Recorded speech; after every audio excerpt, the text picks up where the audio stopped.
राही को मंजिल एक जुनून सा दिल में जगाना होता है।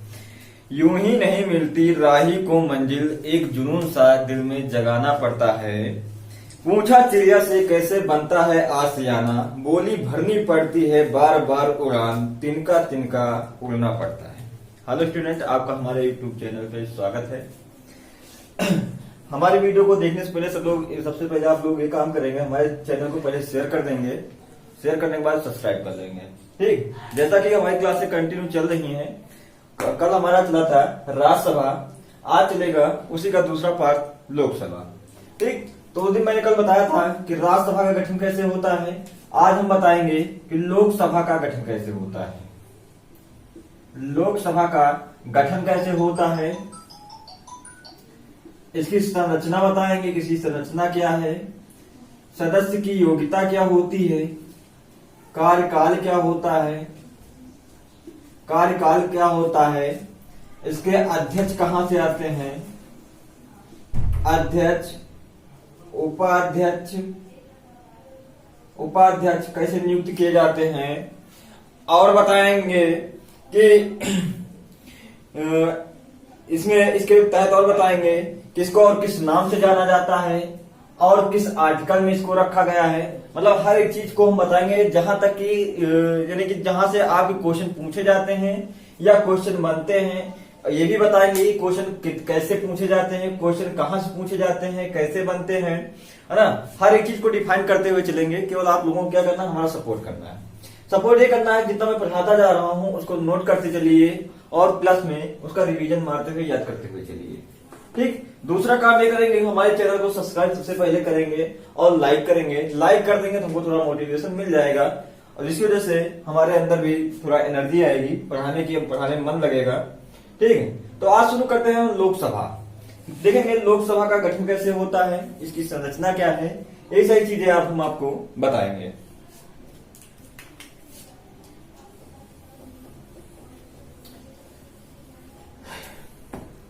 तो चलते हैं, आज का पहली क्लास जो चल रही है लोकसभा। लोकसभा को सब इंग्लिश में क्या कहते हैं, लोकसभा को कहते हैं house of the people. House of the people, house of the people, इसे इंग्लिश में हाउस ऑफ द पीपुल कहते हैं। दूसरी बात, इसे किस आर्टिकल, किस अनुच्छेद में रखा जाता है, तो कल भी मैंने बताया था, आज भी बता रहा हूं, इसे अनुच्छेद या आर्टिकल 81 में किया गया है। क्वेश्चन पूछा जाता है कि लोकसभा का गठन किस आर्टिकल के अंतर्गत बताया गया है, किया गया है, या किस लोकसभा किस आर्टिकल के अंतर्गत आता है, तो लोकसभा आर्टिकल 81 के तहत आता है, राज्यसभा 80 के अंतर्गत आता है, और पूरी संसद जब होती है तो आर्टिकल 79 के अंतर्गत आता है। 79, 80, 81 मतलब कि लोकसभा आप देखेंगे जो राज्यसभा प्लस लोकसभा और पार्लियामेंट। ठीक है, तो पार्लियामेंट जो होता है ये आर्टिकल 79 में होता है। और राज्यसभा जो होता है, राज्यसभा, पार्लियामेंट को हिंदी में संसद बोलते हैं। जैसे संसद आर्टिकल 79 में, राज्यसभा 80 में, आर्टिकल 80 में, और लोकसभा एलएस का मतलब होता है लोकसभा, लोकसभा आता है आर्टिकल 81 में। तो आज हम पढ़ेंगे लोकसभा। लोकसभा को और देखेंगे कितने नामों से जाना जाता है। तो लोकसभा को हम कई नामों से जानते हैं, जैसे कि होगा, इसे हम निम्न सदन भी कहते हैं, जनता का सदन, निम्न सदन, जनता का सदन, लोकप्रिय सदन,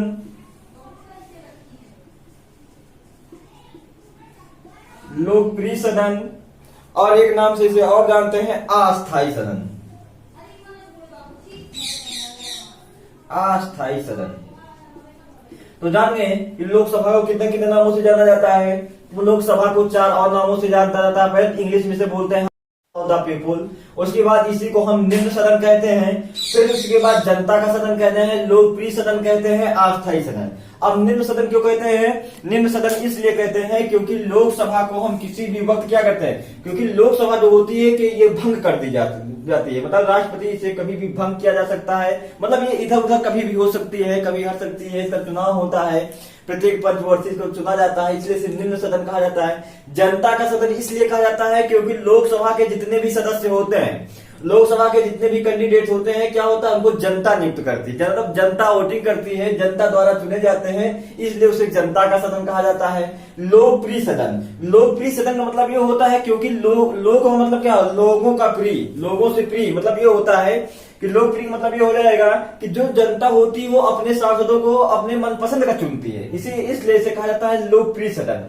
अस्थायी सदन, अस्थायी का मतलब ये होता है कि जब कभी कोई लोकसभा में कोई प्रॉब्लम हो जाती है या कोई घोटाला हो जाता है तो राष्ट्रपति क्या करता है, इसको लोकसभा को भंग कर देता है। तो क्वेश्चन में आपसे पूछा जाता है क्या लोकसभा कभी भंग की जा सकती है? यस, लोकसभा कभी भी किसी भी वक्त भंग की जा सकती है। फिर पूछा जाता है लोकसभा को कौन भंग करता है? तो लोकसभा को राष्ट्रपति भंग करता है। कौन भंग करता है? लोकसभा को राष्ट्रपति भंग करता है। कब भंग करता है? प्रधानमंत्री के कहने पर। जब प्रधानमंत्री राष्ट्रपति से कहता है कि सरकार सुचारू रूप से नहीं चल पा रही है, हम सरकार नहीं चला पा रहे हैं, तब राष्ट्रपति महोदय क्या करते हैं, लोकसभा को भंग कर देते हैं। भंग करने का मतलब ये नहीं हो गया कि ओम दोम स्वाहा कर दिए जाकर के।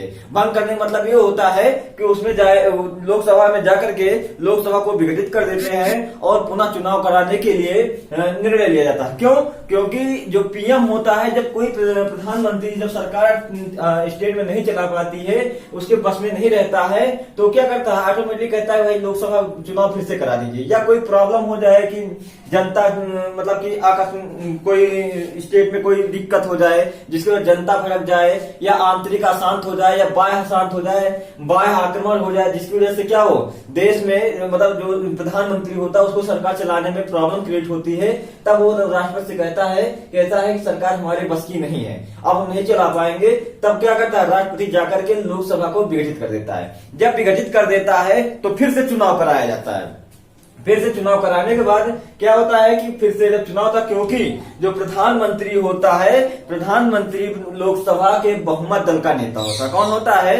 प्रधानमंत्री लोकसभा के बहुमत दल का नेता होता है। अब एक चीज आप लोग ये जान लेना कि जो प्रधानमंत्री होता है उसे नियुक्ति किया जाता है, दिमाग की उसे उसका मतलब कि उसका चुनाव नहीं होता। जैसे आप लोग कहते हैं ना, हमने प्रधानमंत्री मोदी जी को, माननीय मोदी जी को मैंने प्रधानमंत्री बना दिया। नहीं, ये कहना गलत है। आपने प्रधानमंत्री को वोट नहीं दिया है, ठीक है, आप प्रधानमंत्री को वोट नहीं दिया है, आपने उनके सदस्यों को वोट दिया है, ठीक है। तो आपने उनके सदस्यों को वोट दिया है, आपके जो जिनको आपने वोट दिया, जिन सदस्यों को, उन लोगों ने अपने प्रधानमंत्री को चुना है। क्यों? क्योंकि जो प्रधानमंत्री होता है, प्रधानमंत्री का चुनाव अप्रत्यक्ष रूप से होता है, जबकि लोकसभा के सदस्यों का चुनाव प्रत्यक्ष रूप से होता है। इसलिए कहा जाता है इसे अस्थायी सदन, इसलिए इसे अस्थायी सदन कहा जाता है। ठीक, समझ गए कि अस्थायी सदन क्यों कहा जाता है? क्योंकि लोकसभा कभी भी किसी भी वक्त भंग की जा सकती है। किसके कहने क्वेश्चन पूछा जाता है कि लोकसभा कौन भंग करता है, तो लोकसभा राष्ट्रपति भंग करती है। किसके कहने पे भंग करती है? तो प्रधानमंत्री के कहने पर राष्ट्रपति क्या करते हैं, लोकसभा को भंग कर देते हैं। ठीक है, तो अब जान गए हैं कि लोकसभा को कितने नामों से जाना जाता है। हाउस ऑफ द पीपुल के नाम से जाना जाता है, निम्न सदन के नाम से जाना जाता है, जनता का सदन कहा जाता है, लोकप्रिय सदन कहा जाता है और अस्थायी सदन कहा जाता है। इतना जान गए। अब देखेंगे कि लोकसभा की संरचना जान लेंगे कि संरचना क्या है।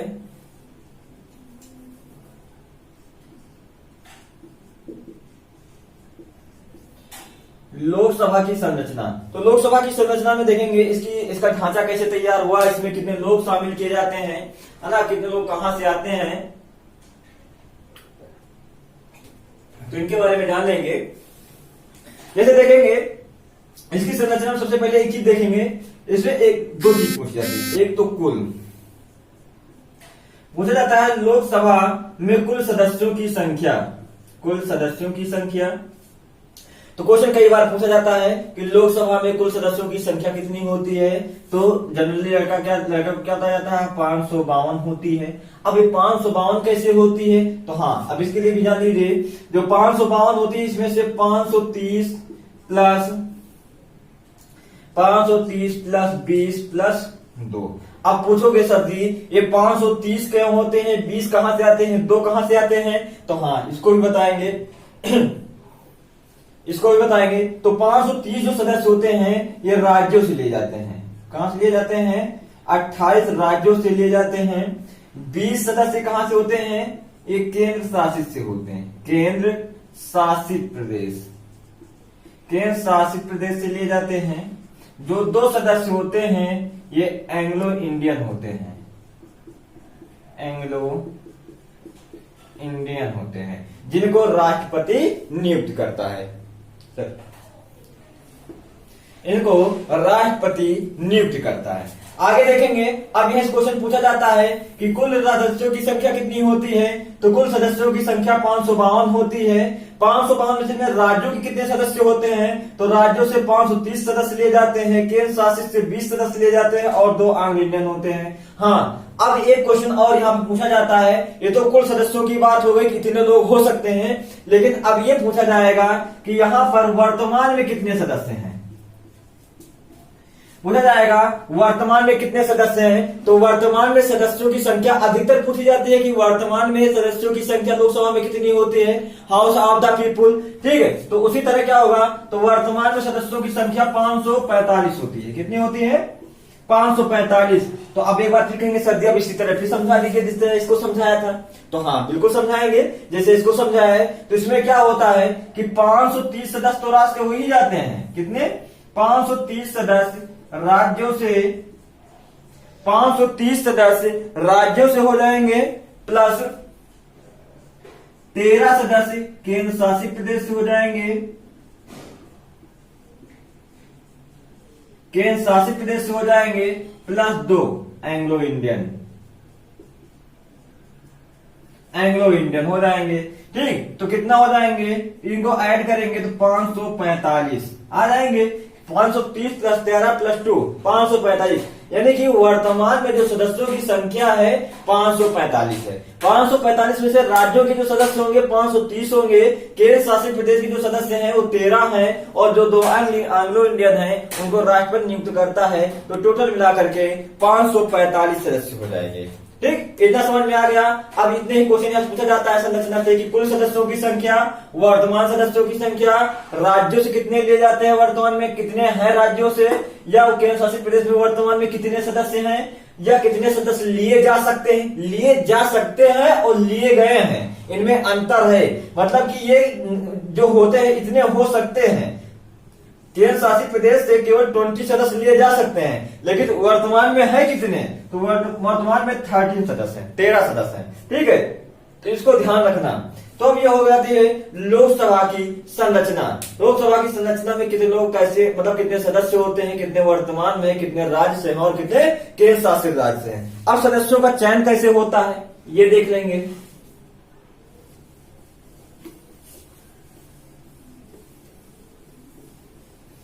सदस्यों का चयन, लोकसभा के सदस्यों का चयन, सदस्यों का चयन कैसे होता है, तो हाँ इसमें एक चीज ध्यान देना कि इनका चयन कैसे होता है। तो 2 क्वेश्चन इसमें पूछा जाता है कि लोकसभा के सदस्यों का गठन, लोकसभा के सदस्यों का चुनाव कैसे होता है। तो एक तो पहला नंबर देखेंगे, प्रत्यक्ष रूप से इनका चुनाव होता है,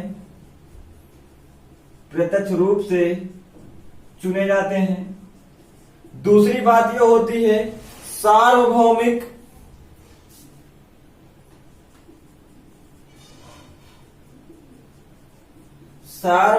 मताधिकार द्वारा चुने जाते हैं, मताधिकार द्वारा, ठीक है। तो प्रत्यक्ष रूप से यह होता है कि जिसमें मैंने कल बताया था या आज ही बता रहा हूं, जिसमें जनता प्रत्यक्ष रूप से भाग लेती है, चुनाव वोटिंग करती है, उसे प्रत्यक्ष रूप कहा जाता है, ठीक। जिसमें जनता भाग लेती है जिस चुनाव में, उसे प्रत्यक्ष रूप से कहा जाता है। जिसमें जनता भाग नहीं लेती है उसे अप्रत्यक्ष रूप कहा जाता है। जैसे मैंने एग्जांपल बता दे रहा हूं कैसे, जैसे अप्रत्यक्ष रूप से प्रधानमंत्री का चुनाव होता है, अप्रत्यक्ष रूप से राष्ट्रपति का चुनाव होता है, अप्रत्यक्ष रूप से राज्यपाल का चुनाव होता है। ठीक, तो ये सबका चुनाव अप्रत्यक्ष रूप से होता है। लेकिन प्रत्यक्ष रूप से चुनाव किनका होता है, जैसे लोकसभा के सदस्यों का चुनाव प्रत्यक्ष रूप से होता है, गांव के प्रधान का चुनाव प्रत्यक्ष रूप से होता है।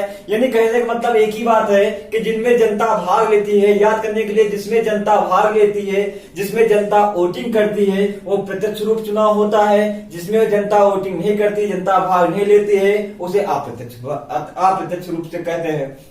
दूसरी बात यह है सार्वभौमिक मताधिकार द्वारा यह कैसा होता है, सार्वभौमिक मताधिकार का मतलब यह होता है जिस व्यक्ति का 18 प्लस हो जाता है, क्योंकि इससे पहले अपने यहाँ वोटिंग करने का अधिकार नहीं है। जब आदमी या लड़का या पुरुष या महिला जो भी है 18 साल से ऊपर हो जाती है, 18 साल हो जाती है, उसकी उम्र एज 18 साल के ऊपर हो, कम ना हो, वो क्या होता है, वो मत देने का अधिकार उसके अंदर हो जाता है। इसलिए उसे मताधिकार कहा गया है, क्योंकि उसको मत देने का अधिकार हो जाता है 18 प्लस पे। 18 साल के होने के बाद जनता जो व्यक्ति होता है वो वोटिंग करने का अधिकार रखता है। वो किसी भी को जिसको अपने मन चाहे वोटिंग कर सकता है।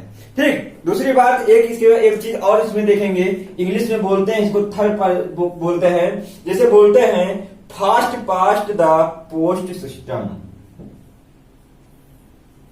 Fast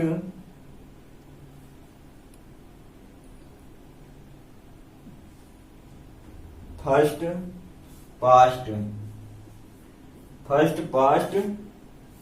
the post system, fast past the post system. इसका मतलब यह होता है पहले आओ, पहले स्थान पर आओ, सीट ले जाओ, पहले स्थान पर आओ सीट ले जाओ, सीट ले जाओ। ठीक, तो इसका मतलब ये होता है, तो यहाँ से दो ही क्वेश्चन बनते हैं हमेशा, जनरली दो ही क्वेश्चन पूछे जाते हैं, ज्यादा रटने की जरूरत है, ज्यादा डीप में जाने की जरूरत है। ठीक है, तो ज्यादा जाने की जरूरत डीप में नहीं है, बस इतना ध्यान रखना लोकसभा के पूछा जाता क्वेश्चन में इतना पूछा जाता, लोकसभा का चुनाव कैसे होता है, प्रत्यक्ष रूप से होता है या अप्रत्यक्ष रूप से होता है। तो लोकसभा के सदस्यों का चुनाव प्रत्यक्ष रूप से होता है। मताधिकार, सार्वभौमिक मताधिकार में लोकसभा में वोटिंग करने के लिए आयु कितनी होनी चाहिए, तो 18 वर्ष। जनता की उम्र कितनी होनी चाहिए, 18 वर्ष होनी चाहिए, तब वो वोटिंग कर सकता है, लोकसभा के सदस्यों को वोट दे सकता है। ठीक, इसको ध्यान दे लेंगे कि इनका चयन कैसे होता है, तो चयन प्रत्यक्ष रूप से होता है, बस इतना ध्यान देंगे बस। अगला देखेंगे लोकसभा सदस्य बनने की योग्यता। ठीक, लिख गया, नोट करते रहना, तब समझ में ज्यादा आएगा।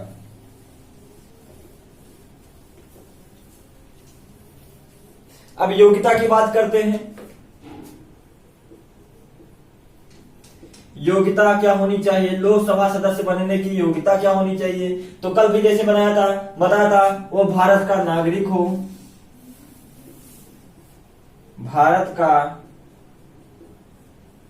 नागरिक हो।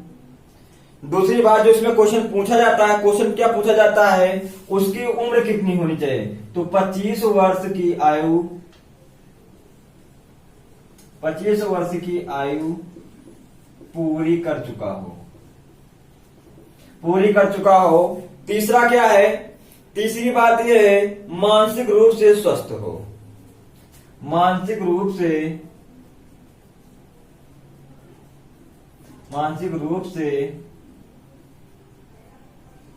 स्वस्थ हो। एक और है किसी लाभ के पद पर ना हो, लाभ के पद पर ना।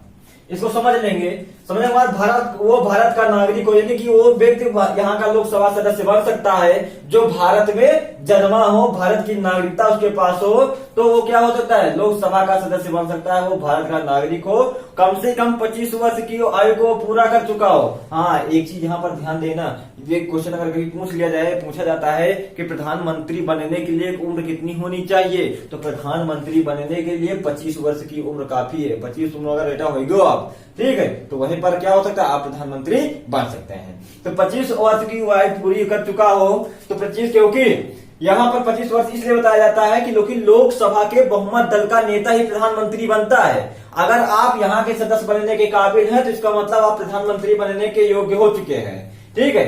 तो इसकी योग्यता ये होती है, प्रधानमंत्री की भी योग्यता ये होती है 25 वर्ष आप आयु पूरी कर चुके हो, क्योंकि लोकसभा के सदस्यों में से ही एक सदस्य को प्रधानमंत्री पद पर नियुक्त किया जाता है। मानसिक रूप से स्वस्थ हो, मानसिक रूप से स्वस्थ का मतलब ये होता है कि माइंड उसका डिसबैलेंस ना हो, कि बिना फर्जी मतलब बकबक करे, पागल ना हो, तो इसलिए कहा गया मानसिक रूप से स्वस्थ हो, किसी लाभ के पद पर ना हो। किसी लाभ के पद पर ये नहीं मतलब राज्यसभा सीट तुम लिए हो कि बाद लोकसभा में सीट ले लियो है, तो इसका मतलब ये है कि अगर आप राज्यसभा की सीट लिए हैं, लोकसभा में भी आपको सीट मिल गई है, तो आपको राज्यसभा की सीट को आपको त्यागना पड़ेगा, ठीक। ये नहीं कि आप राज्यपाल बने बैठे हैं किसी राज्य के, तो आप आगे लोकसभा के भी सदस्य बन जाए, तो ऐसा नहीं होगा। तो इसलिए कहा गया है किसी लाभ के पद पर ना हो, ठीक। तो 4 चीज याद करेंगे। उसकी योग्यता क्या होनी चाहिए, भारत का नागरिक हो, 25 वर्ष की आयु पूरी कर चुका हो, मानसिक रूप से स्वस्थ हो, किसी लाभ के पद पर ना हो।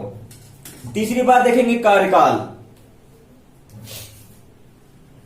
नोट हो गया चीज, नोट कर लेंगे, नोट करते रहना थोड़ा जल्दी से, स्पीड में। अब देखेंगे इसका कार्यकाल कितना होता है।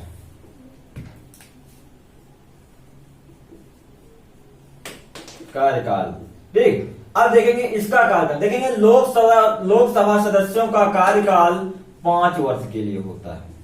कितने वर्ष के लिए होता है, 5 वर्ष के लिए। यानी कि आप लोग गांव में वोटिंग करते होंगे, पता चलता होगा ना प्रधानमंत्री का चुनाव होने वाला है, तो प्रधानमंत्री का जब चुनाव होता है तब लोकसभा का चुनाव होता है, यानी लोकसभा के चुनाव से ही प्रधानमंत्री बनाया जाता है। तब 5 वर्ष के लिए, क्योंकि प्रत्येक 5 वर्ष में आपका प्रधानमंत्री बदलता है कि नहीं, बदल जाता है ना। तब देखेंगे कि 5 वर्ष में, इसीलिए लोकसभा सदस्यों का जो कार्यकाल होता है वो 5 वर्ष के लिए होता है। अगर कोई प्रॉब्लम आ जाती है, कोई दिक्कत हो जाती है, तब इसके कार्यकाल को 1 साल या 6 महीने के लिए बढ़ाया जा सकता है। जैसे कि 1972 में आपने देखा होगा, 1975 में जब कांग्रेस की सरकार थी 1976 में, तो लोकसभा का कार्यकाल 6 वर्ष कर दिया गया था। कितने वर्ष कर दिया गया था, 6 वर्ष, क्योंकि उस समय भारत में आंतरिक अशांति के कारण क्या हुआ था, लोकसभा को भंग करना पड़ा। जब लोकसभा भंग हो गई, तब उसके कार्यकाल को 1 साल के लिए और बढ़ा दिया गया, इसलिए इसका कार्यकाल 1976 में 6 वर्ष का हो गया था, ठीक है। उसको भी लिखा देंगे, लेकिन इसके कार्यकाल को देखेंगे, इसका कार्यकाल कितना होता है, 5 वर्ष के लिए होता है। और देखेंगे इसे विघटित भी किया जा सकता है, इसे विघटित भी किया जा सकता है। 5 वर्ष के पहले भी इसे भंग किया जा सकता है, इसे विघटित किया जा सकता है, इसे 5 वर्ष के अंदर भी इसे भंग किया जा सकता है। किसके द्वारा, राष्ट्रपति द्वारा। अब क्वेश्चन में पूछा गया था कि जो लोकसभा को किस आर्टिकल के तहत भंग किया जाता है, तो लोकसभा को आर्टिकल 85 के तहत इसे विघटित किया जा सकता है। किसके तहत, आर्टिकल 85 के तहत हम लोकसभा को भंग कर सकते हैं। लोकसभा भंग किया जा सकता है। भंग करने के बाद 6 महीने के अंतर्गत फिर से चुनाव कराया जाएगा।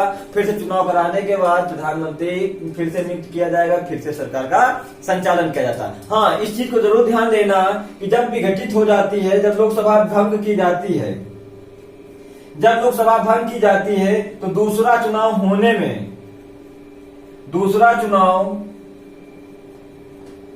होने में सिर्फ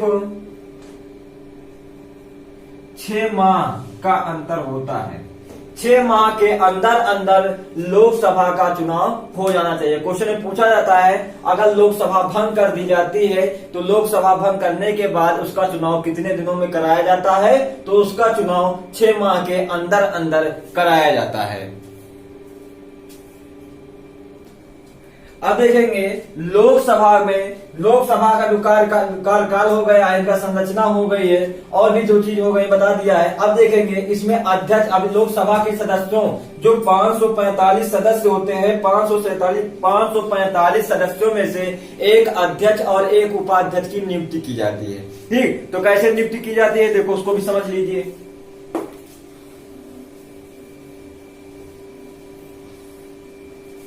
देखेंगे अध्यक्ष और उपाध्यक्ष।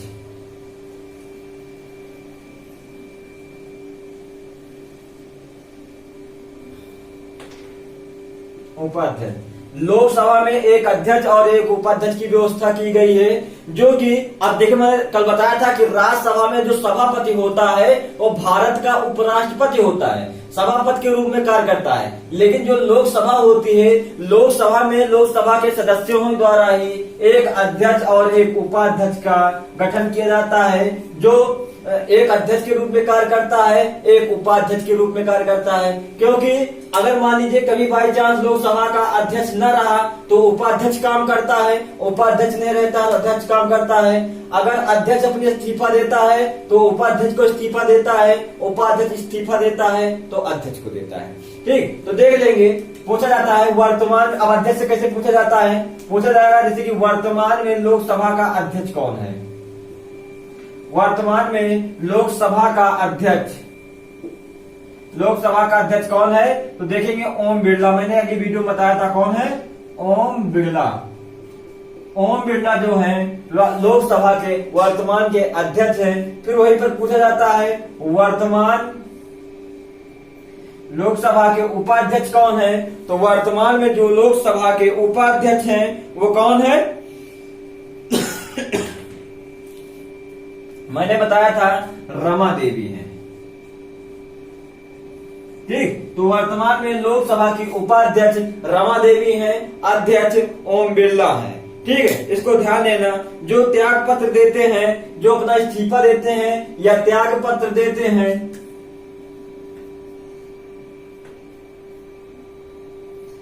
त्याग पत्र, तो ये अपना त्याग पत्र इनको देते हैं और ये अपना त्याग पत्र इनको देते हैं। ठीक, अगर अध्यक्ष को अपना इस्तीफा देना है या त्याग पत्र देना है तो उपाध्यक्ष को देगा, उपाध्यक्ष को देना है तो अध्यक्ष को देता है। ठीक, इतना जरूर ध्यान में देना। अब यहीं से क्वेश्चन देखना है। अभी 2-3 क्वेश्चन अभी पुलिस वाले मैंने बताया था, पूछा गया था, तो यहाँ से कितने क्वेश्चन और बन जाते हैं। क्वेश्चन अब यहाँ पर बना, प्रथम लोकसभा अध्यक्ष कौन थे।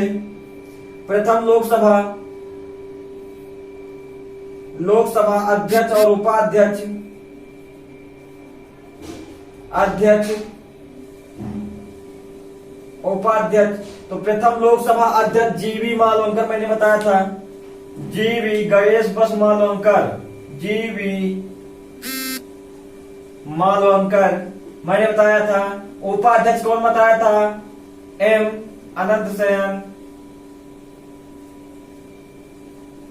और ये यूपीपी में 2018 वाले में क्वेश्चन पूछा गया है, एकदम हूबहू ऐसे ही क्वेश्चन पूछा गया था कि भारतीय लोकसभा के प्रथम उपाध्यक्ष कौन थे, तो एम अनंत शयन थे। ठीक, इसको ध्यान देना कि कौन था, एम अनंत शयन थे। वर्तमान में कौन है, ओम बिरला है, अध्यक्ष उपाध्यक्ष रमा देवी हैं, प्रथम लोकसभा अध्यक्ष जीवी मालवंकर थे, गणेश बस मालवंकर थे, उपाध्यक्ष एम अनंत शयन थे।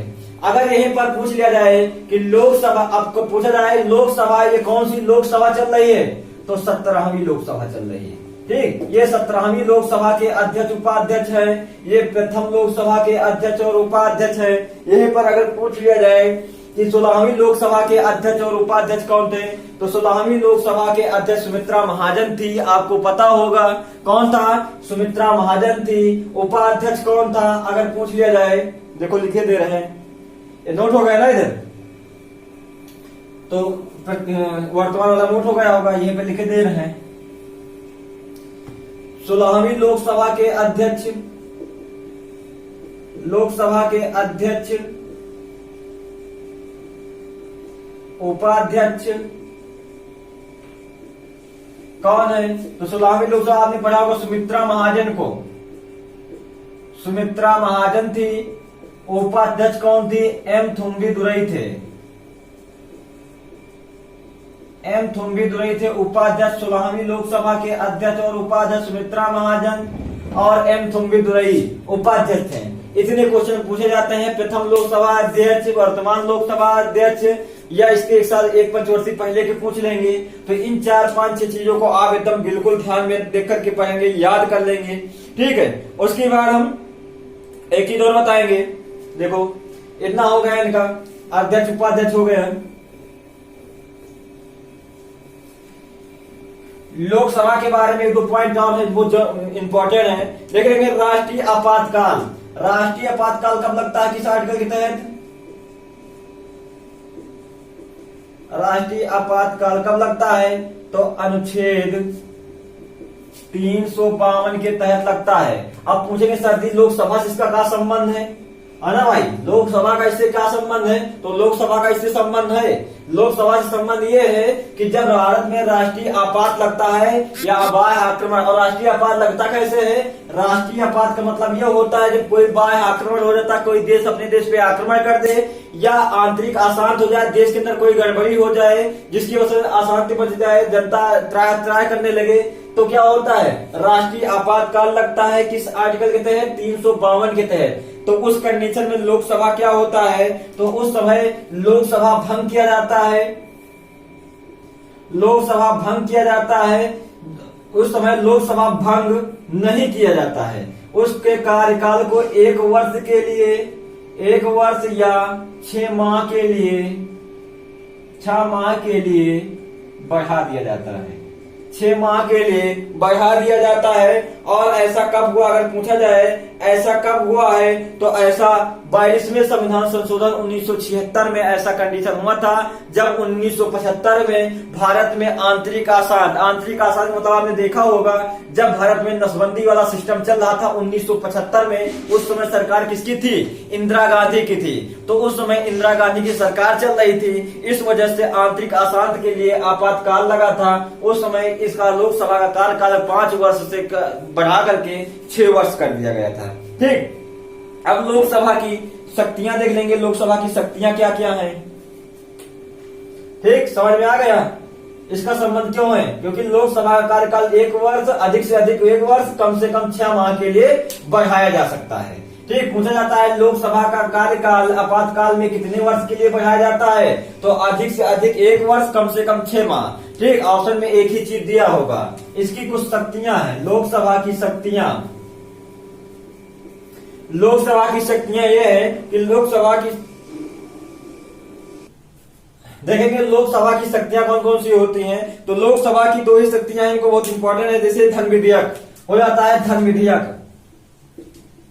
धन विधेयक, ठीक है। तो धन विधेयक को देखेंगे, इसलिए अब इसमें 2 चीज आती है, एक धन विधेयक होता है, एक वित्त विधेयक होता है, एक वित्त विधेयक होता है, ठीक है। तो धन विधेयक होता है, धन विधेयक इसलिए इसकी शक्ति है क्योंकि जो धन विधेयक होता है ओनली केवल लोकसभा में पेश किया जाता है। किसमें पेश किया जाता है? लोकसभा में पेश किया जाता है। जबकि जो वित्त विधेयक होता है, वित्त विधेयक को किसी भी सदन में पेश किया जा सकता है, लेकिन जो धन विधेयक होगा, धन विधेयक केवल लोकसभा में ही पेश किया जाएगा। फिर पूछा जाता है कि जो धन विधेयक होता है किस आर्टिकल के तहत दिया जाता है, पेश किया जाता है? तो आर्टिकल 108 के तहत लोकसभा में पेश किया जाता है। अब धन विधेयक जो होता है 108 के तहत लोकसभा में पेश किया जाता है। हाँ, राज्यसभा में दिया जाता है, 14 दिन के लिए दिया जाता है, 14 दिन में अपना निर्णय दे, लेकिन वो निर्णय दे या न दे उससे मतलब नहीं होता। जो अंतिम निर्णय होता है वो लोकसभा का ही होता है धन विधेयक के ऊपर, ठीक है। तो जो धन विधेयक का अंतिम निर्णय होगा कौन देगा? लोकसभा देगा। वित्त विधेयक का किसमें पेश किया जाता है?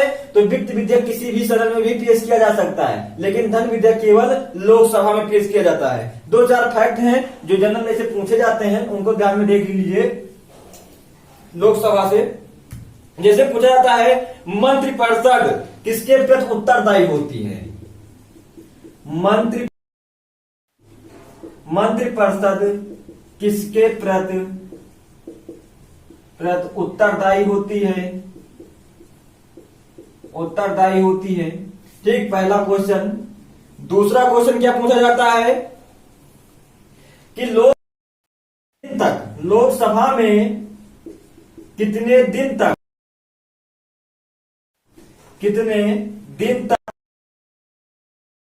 अनुपस्थित रहने पर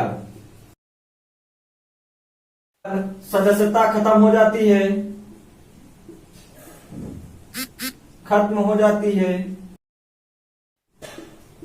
तीसरा क्वेश्चन देखेंगे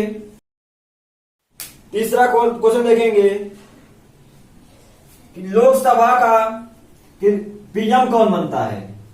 पीएम मतलब प्रधानमंत्री कौन बनता है। चौथा क्वेश्चन देखेंगे। चौथा क्वेश्चन में संयुक्त बैठक की अध्यक्षता कौन करता है। संयुक्त अध्यक्षता कौन करता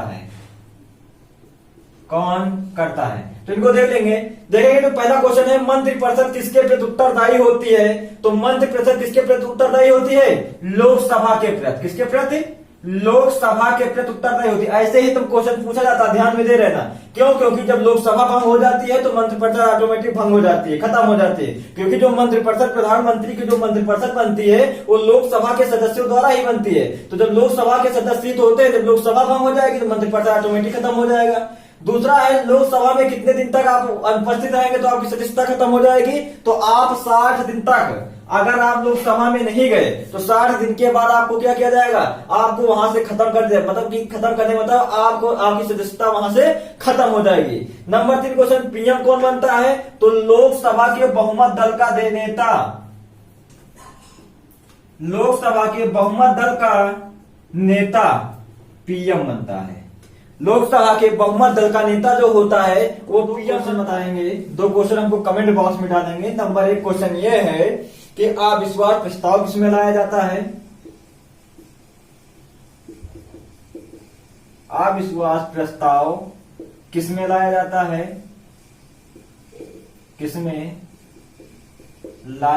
है। और दूसरा क्वेश्चन है जमानत राशि कितनी होती है। जमानत राशि कितनी होती है। ठीक स्टूडेंट, अब अगली वीडियो जो हो नहीं बता पाओगे इसको कमेंट में इसके आंसर देंगे। जो नहीं बताएंगे कल हम इसको डिफाइन करेंगे कैसे कितना होता है क्या नहीं होता है। तो अगला वीडियो अब कल आप लोग वेट करेंगे, कल अगला वीडियो इसका आ जाएगा।